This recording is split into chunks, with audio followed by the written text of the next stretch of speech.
সাজু আছো দাদা প্ৰতি মুহূৰ্ততে। কিন্তু দাদা ধুৰুপ জানিবা, হ'ব পাৰা তুমি বীৰ সৰ্বশক্তিমান, কিন্তু আজি সন্মুখত দেখা পাই কওঁ মৰণৰ স্বপ্ন প্ৰহেলিকা, জীৱা দৰে কপিছা ভয়ত সেই দৈৱকীয়ে মৃত্যুৰ নামত বিচলিত নহয় তেনোৱা।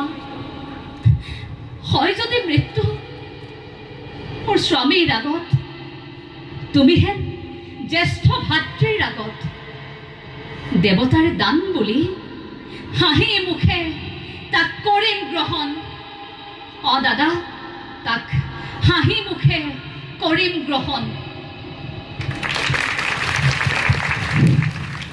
সাজু আছো দাদা প্ৰতি মুহূৰ্ততে। কিন্তু দাদা ধুৰুপ জানিবা, হ'ব পাৰা তুমি বীৰ সৰ্বশক্তিমান, কিন্তু আজি সন্মুখত দেখা পাই কওঁ মৰণৰ স্বপ্ন প্ৰহেলিকা, জীৱা দৰে কপিছা ভয়ত সেই দৈৱকীয়ে মৃত্যুৰ নামত বিচলিত নহয় তেনোৱা। হয় যদি মৃত্যু মোৰ স্বামীৰ আগত, তুমি হেন জ্যেষ্ঠ ভাতৃৰ আগত, দেৱতাৰ দান বুলি হাঁহি মুখে তাক কৰিম গ্ৰহণ। দাদা তাক হাঁহি মুখে কৰিম গ্ৰহণ।